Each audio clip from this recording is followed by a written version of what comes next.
ਆ ਵੇਖੋ ਮੇਰੇ ਕੋਲ ਬੈਟਰੀ ਕੋਈ ਨਹੀਂ ਹੈ। 2 ਘੰਟੇ ਹੋ ਗਏ ਨੇ ਜਲੀਲ ਹੁੰਦੇ ਆ ਮੈਨੂੰ। ਇੱਥੇ ਸਵਾਰੀ ਲੈ ਕੇ ਆਇਆ ਸਾਂ ਸਾਧੋਕੀ ਦਾ ਰਹਿਣ ਵਾਲਾ ਅਤੇ ਪਹਿਲੀ ਸਵਾਰੀ ਸੁਬਹ ਦੀ ਵਾਹੀ ਹੈ। 700 ਰੁਪਇਆ ਉਹਦੇ ਕੋਲ ਮੈਂ ਲਿਆ। ਇਹ ਮਸਜਿਦ ਹੈ, ਇੱਥੇ ਪਿਸ਼ਾਬ ਕਰਨ ਵਾਸਤੇ ਵੜਿਆ ਤਾਂ ਵਾਪਸ ਆਇਆ ਅਤੇ ਬੈਟਰੀ ਵਿੱਚੋਂ ਕਿਸੇ ਨੇ ਕੱਢ ਲਈ ਹੈ। ਇਹ ਸਾਰੀਆਂ ਦੁਕਾਨਾਂ ਵਾਲੇ ਕੋਲ ਵੀ ਪੁੱਛਿਆ, ਕਿਸੇ ਨੇ ਨਹੀਂ ਦੱਸਿਆ ਮੈਨੂੰ ਬਈ ਫਲਾਣਾ ਬੰਦਾ ਕੋਈ ਇੱਧਰੋਂ ਗੱਡੀ ਦੇ ਕੋਲ ਆਇਆ ਬੈਟਰੀ ਕੱਢੀ, ਕਿਸੇ ਨੇ ਨਹੀਂ ਦੱਸਿਆ ਮੈਨੂੰ। ਤਾਂ ਮੈਂ ਜ਼ਲੀਲ ਹੋ ਗਿਆ ਆ ਕੇ ਇੱਥੇ। ਤੁਹਾਡੀ ਮਿਹਰਬਾਨੀ, मेरी मदद करो। अल्लाह ताली ज़िंदगी तंदुरुस्ती होवे।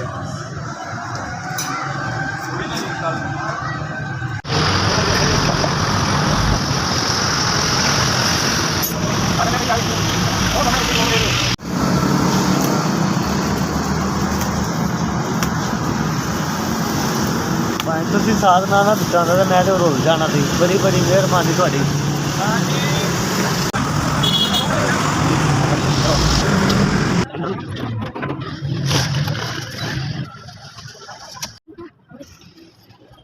यकीन करो बहुत मैं परेशान होया था। 3-4 घंटिया तो मैं इत्थों जलील होया।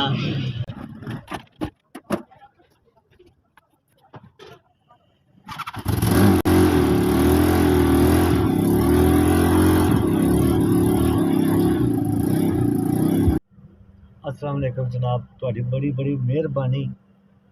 5,500 की बैटरी मैनू लैके दित्ती ने। अल्लाह पाक तुहानू बहुता दे, जिंदगी तंदुरुस्ती देवे। तुसा मेरे ते नेकी कीती है, मैं इन्ने जोगा नहीं सा। हुण मैं अपने बच्चों के कोल जा सकना। बड़ी बड़ी मेहरबानी। अल्लाह पाक तुहानू बहुता देवे, जिंदगी देवे, तंदुरुस्ती देवे। बड़ी बड़ी मेहरबानी, बहुत बहुत मेहरबानी। अल्लाह पाक तुहानू बहुता दे।